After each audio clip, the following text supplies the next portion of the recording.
Bismillahirrahmanirrahim. Assalamualaikum warahmatullahi wabarakatuh. Alhamdulillah, alhamdulillahillazi nahmaduhu wa nasta'inuhu wa nastaghfiruh wa na'udzu billahi min syururi anfusina wa min sayyiati a'malina may yahdihillahu fala mudhillalah wa may yudlil fala hadiyalah. Asyhadu an la ilaha illallah wa asyhadu anna Muhammadan abduhu wa rasuluh. Allahumma sholli ala Muhammad wa ala alihi wa sahbihi ajmain. Amma ba'du, ayyuhal hadirun, ittaqullaha haqqa tuqatih wa la tamutunna illa wa antum muslimun. Hadirin kaum muslimin yang dimuliakan dan dirahmati oleh Allah Subhanahu wa taala. Berjumpa kembali di kesempatan subuh di hari Ahad tanggal 22 Januari tahun 2023. Insyaallah saya sedang belajar mempersiapkan materi-materi terkait dengan judul Tauhid kepada Allah Subhanahu wa taala. Sahabat-sahabat fillah yang dimuliakan dan dirahmati oleh Allah Subhanahu wa taala. Dalam kesempatan pagi ini, judul yang akan dibawakan secara spesifik adalah tentang Ma'rifatullah. Ma'rifatullah secara sederhana artinya adalah mengenal, mengetahui, atau memiliki pengetahuan tentang Allah Subhanahu wa ta'ala. Tentunya pengertian dan pemahaman kita tentang ma'rifatullah janganlah hanya sekedar mengambil makna atau arti dari makna secara harfiahnya, yaitu mengenal Allah. Akan tetapi mestilah kita mengenal ma'rifatullah ini dalam arti dan makna seluas-luasnya. Dan makna seluas-luasnya daripada ma'rifatullah adalah menghamba kepada Allah, mendekat kepada Allah, sehingga timbul dalam diri kita semacam pemahaman dan pengamalan serta akhlak yang menunjukkan bahwa kita adalah sebagai hamba Allah Subhanahu wa taala. Sahabat-sahabat sekalian, namun tentunya pertama-tama untuk dikatakan sebagai orang yang berma'rifatullah, kita mesti mengenal Allah Subhanahu wa taala sebelum pada akhirnya kita menunjukkan bahwa kita sebagai orang yang berma'rifatullah yang dapat ditemukan dalam setiap akhlak dan perilaku serta ucapan dan juga tindakan-tindakan kita selama di sepanjang kehidupan kita. Hadirin kaum muslimin dan sahabat-sahabat yang dirahmati dan dimuliakan oleh Allah Subhanahu wa taala. Di dalam ulasan-ulasan yang pernah saya sajikan di kesempatan yang telah lewat, barangkali sahabat-sahabat pasti mengingat bahwa saya telah menyampaikan bahwa salah satu poin mengenal Allah Subhanahu wa taala adalah mengenal siapa Allah Subhanahu wa taala. Di kesempatan itu dijelaskan bahwa Allah itu adalah pertama, dia merupakan Robnya alam semesta dan manusia. Rob artinya pencipta dan pemelihara. Jadi Allah adalah zat yang telah menciptakan manusia dan alam semesta. Kemudian Allah juga dikenal sebagai ilah, ilahnya manusia. Ilahnya manusia berarti bahwa Allah lah yang punya kedudukan dan hak untuk disembah oleh segenap manusia. Dan tidak ada sekutu bagi Allah, tidak ada yang boleh disembah oleh manusia di samping Allah Subhanahu wa Ta'ala. Karena apa? Karena Dia adalah Robnya manusia. Dan Allah juga memerintahkan agar manusia beribadah kepadanya.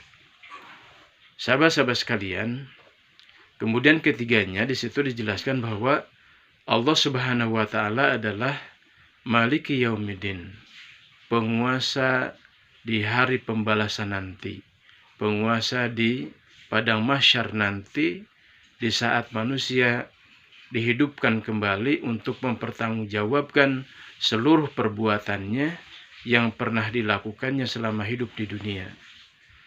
Itulah Allah Subhanahu wa Ta'ala yang kita kenal.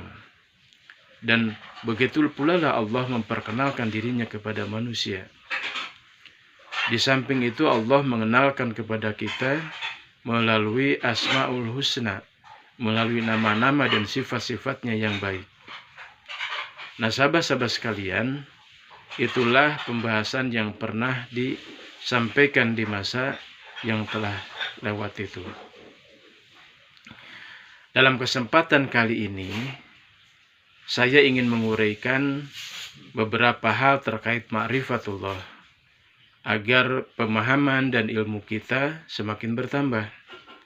Bertambahnya ilmu kita tentang ma'rifatullah tentu dengan harapan agar tujuan daripada ma'rifatullah itu betul-betul tertanam dalam diri kita dan kita bisa menunjukkan dan mengimplementasikannya dalam kehidupan kita sehari-hari dan dalam masa-masa yang akan kita datangi selanjutnya.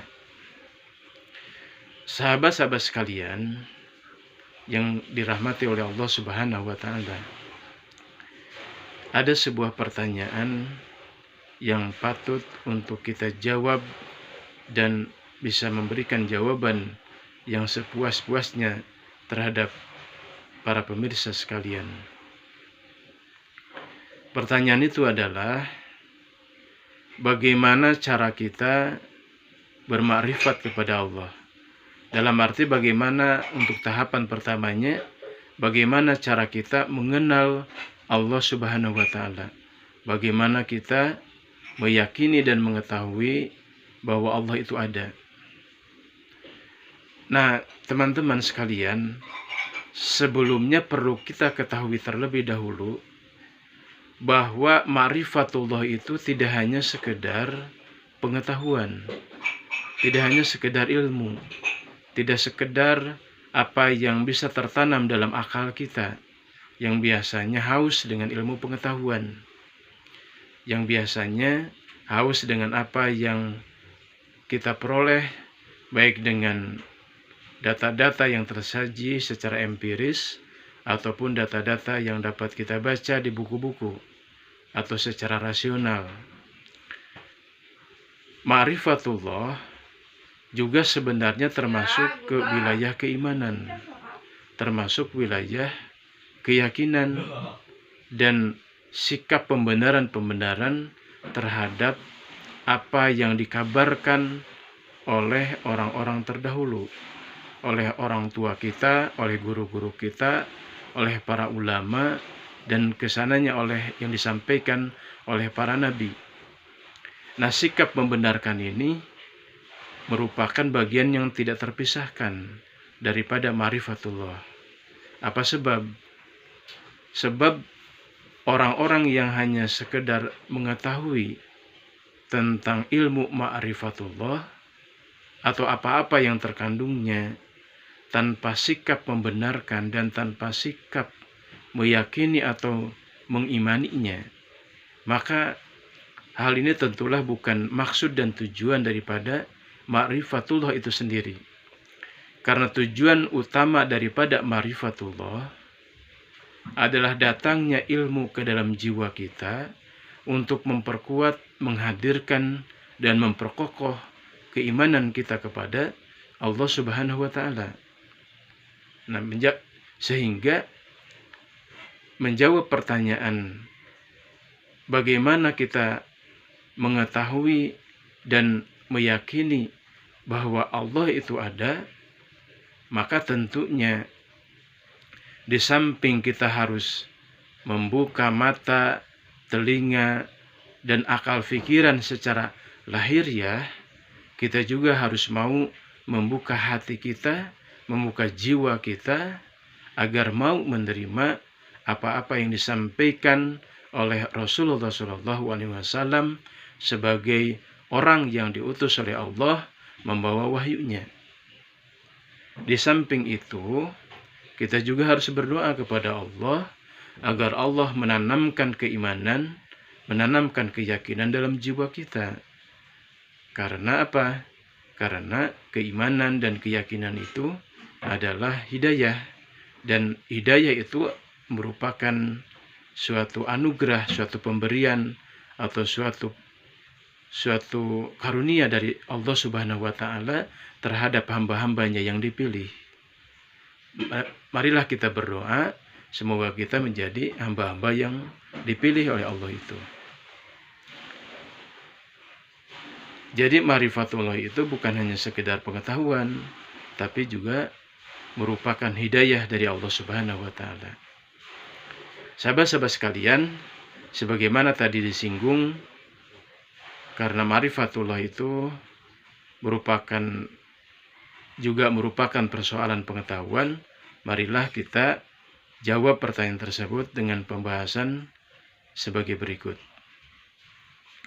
Sahabat-sahabat sekalian, bagaimana kita bermakrifat kepada Allah Subhanahu wa Ta'ala?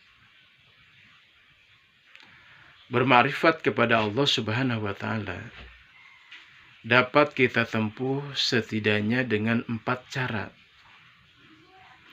Jadi ada 4 cara untuk menempuh agar kita bisa sampai kepada ma'rifatullah, agar kita bisa sampai mengenal Allah, atau agar sampai kita kepada keyakinan atau informasi bahwa Allah itu ada. Yang pertama, kita mestilah mempergunakan akal pikiran. Nah, akal pikiran ini Allah tanamkan dalam jiwa kita. Tiada lain maksudnya adalah agar kita mau memikirkan di mana arahnya ialah untuk sampai kepada kesimpulan bahwa Allah itu ada. Nah, akal pikiran memiliki keterbatasan, yaitu sepanjang perangkat-perangkat yang membantunya berfungsi. Apa perangkat-perangkat yang bisa membantu akal pikiran untuk sampai pada kesimpulan tersebut? Yaitu mata kita atau indera kita, telinga, mata, hidung, kemudian kehidupan ini yang bisa dicerap oleh keberadaan diri kita. Nah, menurut akal pikiran,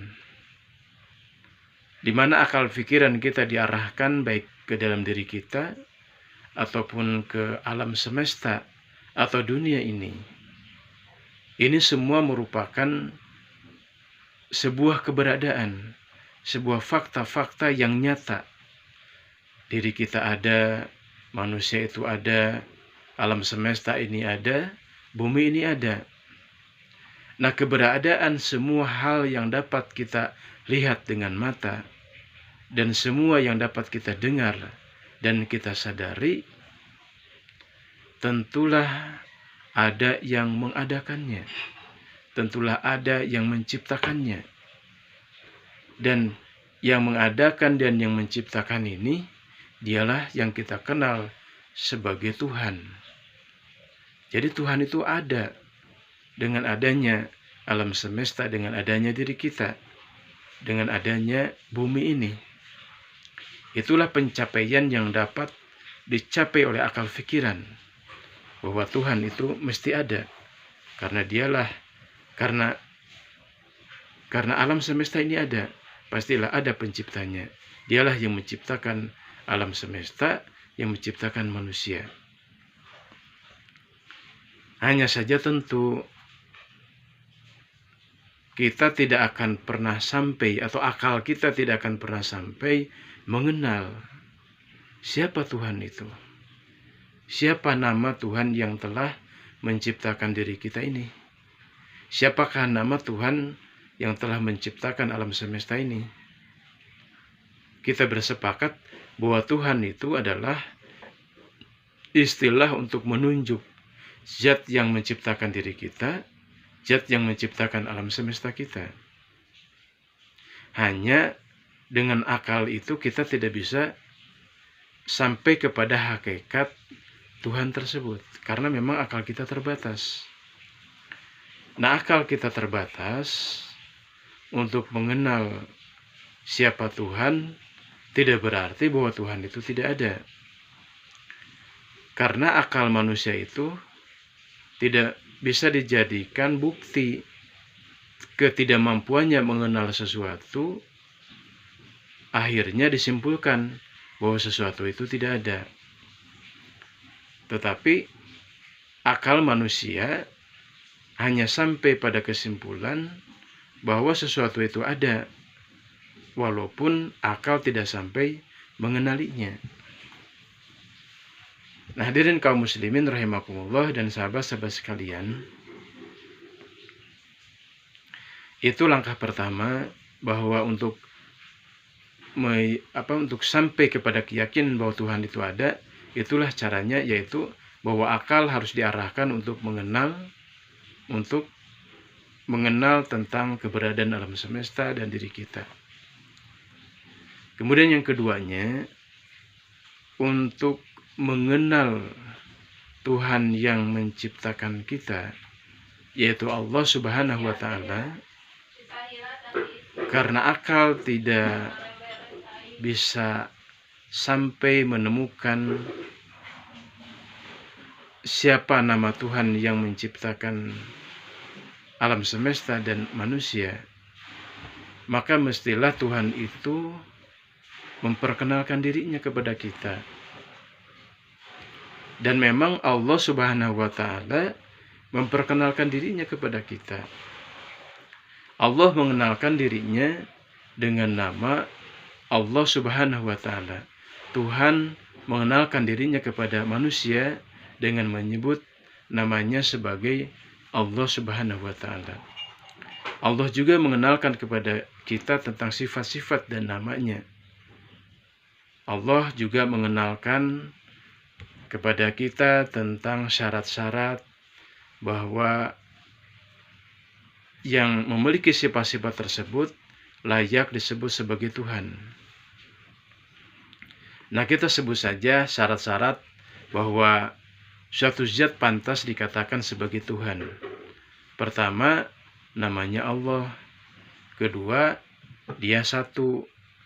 Ketiganya bahwa Dia adalah tempat bergantung seluruh apa yang diciptakannya. Seluruh alam semesta dan seluruh manusia bergantung kepadanya. Kemudian berikutnya, mestilah Dia itu tidak beranak dan tidak berorang tua.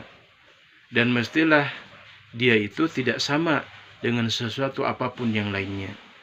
Nah, ciri-ciri tersebut pantas dikatakan sebagai Tuhan.